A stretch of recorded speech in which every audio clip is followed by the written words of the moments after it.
question that has come up in some of the other roundtables I've done, which is not necessarily a super positive or not a topic that a lot of people like to inherently think about, is having an exit strategy. So what happens 5-10 years from now? Are you still going to be able to do this or do this at the level that you are currently doing it at?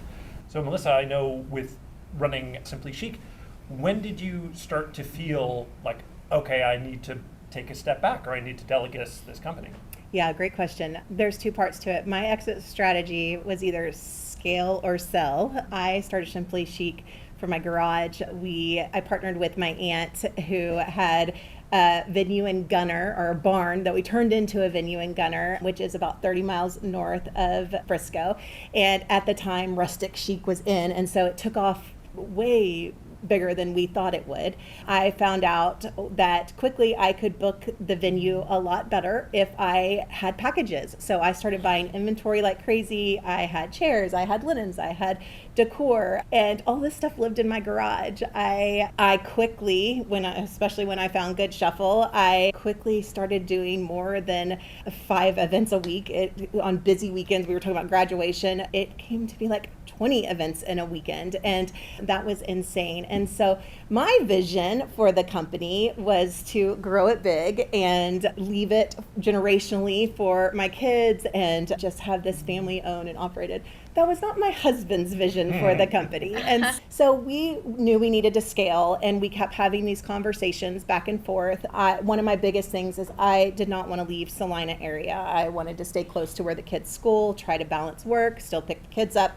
If any of you guys know Salina, it's one of the fastest growing cities in the area. So real estate, especially warehouses, were far and few between. We looked at buying land and building our own maybe facility, got shut down by the city. It was just a nightmare to have to try to look at scaling.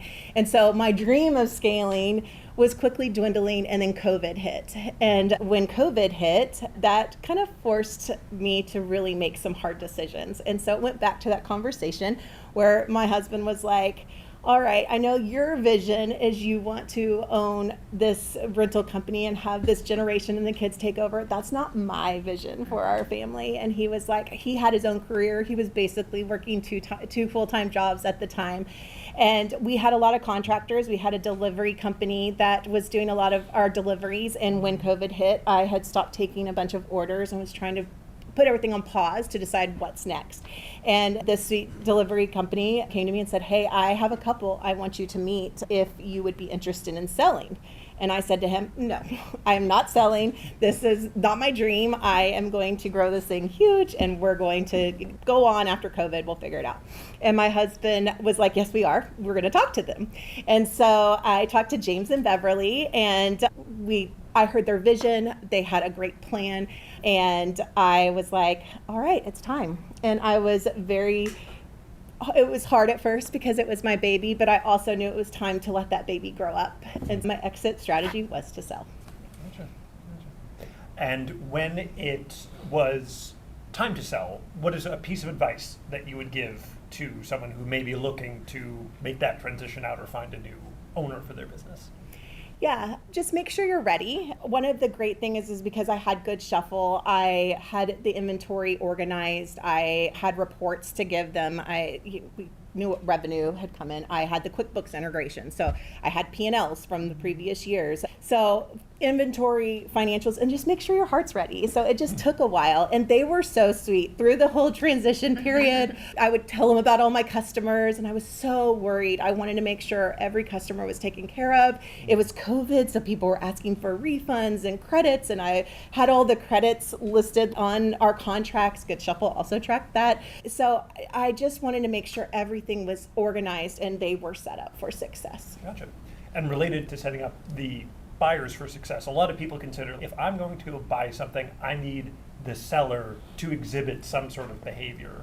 But as the seller, what are you looking for from the buyer to make sure that's not just going to take your baby, take your child? So the biggest thing was, are you going to take care of my customers? My fear at night was like, ruining someone's event. I especially did a ton of weddings, and I was always so worried. Are we serving these people well? Are we loving our customers well? Are we taking care of them?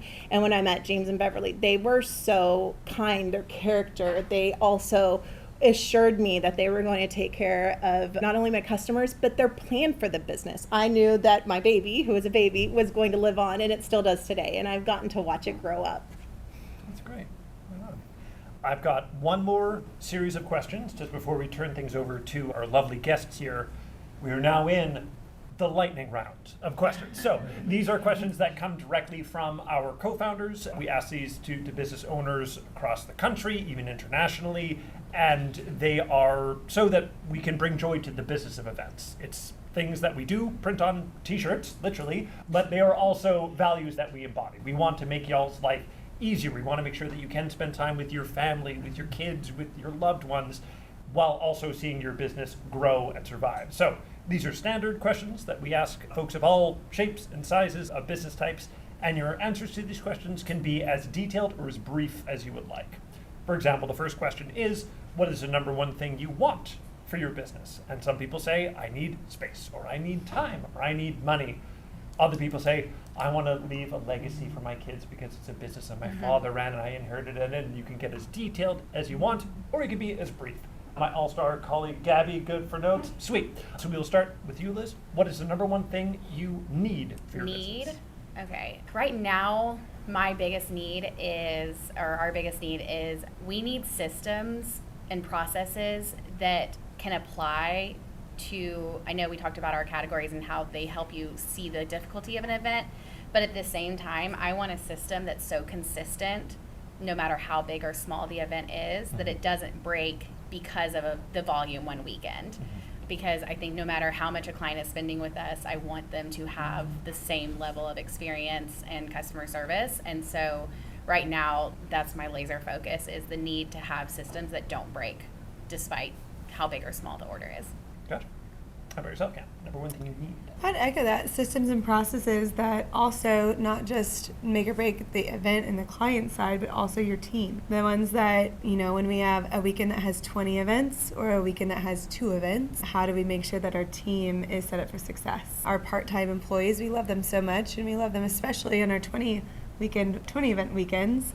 But what happens to them on our 2 event weekends when our full-time staff gets the hours first? So we want to build systems and processes that either still have work for them, because let's be honest, we all have a long list of work that always has to be done in the business, but they don't break when it comes to our team. Gotcha. Going back to you, Liz, what's the number one thing you want for your business? Yeah, the want is, to me, space, because it's a luxury to have more space. Because it's a want and not a need, it means also, again, being strategic and finding ways to make space when you can't create it. Number one thing you want? I want really great relationships with our clients, with the people that give us business week in and week out. The relationships are what make or break your business at the end of the day. Word of mouth gets around really fast as well.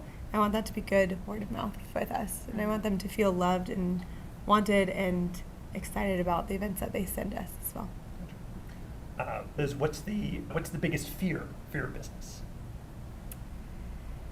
Fear is that with our growth and with kind of this next step of scaling up, is that the fear is that we lose what makes us special and what helps us stand out. And I think one of the things for us is that we're very high touch with our clients, from the sales process all the way through the execution on site, which means we spend a little bit more time on site, but it's something that we hear a lot of great feedback from. So to me, a fear is that, again, growth and scaling means losing that, so I want to focus on that. Gotcha. Cam, the biggest fear for your business? The first word that came to my mind was growth. We all want growth. The goal for most of our companies, we don't all want to stay stagnant. We don't all want to do the same thing every year. We all want growth, but the fear of growth is also that you lose touch with your employees, you lose touch with planners, you become too big to approach at networking events, and that's my biggest fear, is that we lose touch with the growth. I think we're both in very big growth seasons, and so Gotcha. Back to you, Liz. What do you deeply desire for your business? Right now, I desire a team that feels supported and encouraged to make their own decisions, make their own processes that work best for themselves, for the clients, for our team, and really just creating an environment and a culture where they're proud to be here and they're proud of what they do because they feel like they have a seat at the table. And then really, truly, like what you just said is like, I do desire that end of that hard weekend, having a team that's saying, yeah, that was hard, but it's okay. We did it and we got through it because we had, again, systems in place and operations that made it not break us. Right. So yeah, that's what I desire, is just a strong team right now. I know we have it, and I just want to make sure it stays that way. So, Ken. Very similar. My biggest desire is that our team feels valued. Our team feels like they are excited to come to work. Not that they want to come to work, but they're excited to come to work. We do really cool things as event professionals. We get to meet really cool people. We get to go to really cool venues and locations. We want that to be exciting for someone to come in, and not just like I have to go to that venue again, or man, that loading dock sucks. But I want someone to say, yeah, I get to go to that place again, but I know that I'm valued. I know that I'm excited about it as well. Back to you, Liz, for that feeling of commitment and contentment from your team. What have you tried in the past? Oof. We used to have, so what's really worked for us lately is when we first started, because we were a small operation, we had essentially just one person in production who knew everything and managed everything and spread themselves very thin. And it worked for a while, and then it got to the point where everybody was frustrated because it felt like if that person didn't have the ball, then it got dropped, and how do we then grow from there, right? And over the past few years, it's been identifying strengths in team members that already existed in our warehouse and giving them a set of responsibilities that allowed the spear to be just that much sharper because it was stronger. And so that's what we've worked on, is, like I said, identifying strengths and saying, is this your bliss? Because if it's your bliss, then go do it and be great at it. And it's provided a lot of confidence for some people that used to be here and just say, oh, I'm just a doer, but now they're leaders in the warehouse and in our production team, and they provide a lot of experience and talent to this group that we're all here right now. So, yeah, I think encouraging them to find their lane and then just be great at it. Nice. For yourself, Ken, what have you tried in the past?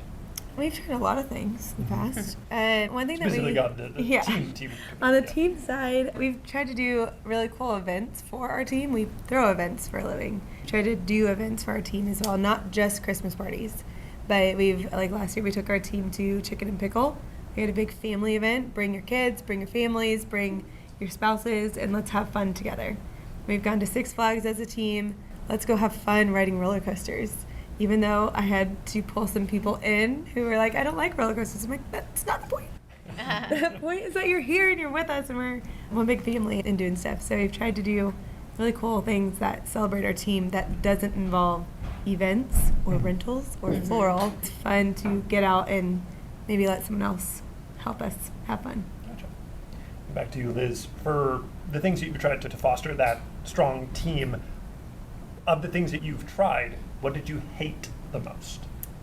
I've hated the we'll figure it out when we get there and being reactive, trying to, and because events are so fast paced that sometimes just being good at punting is a skill and a strength, but it's also a weakness because it means not being proactive.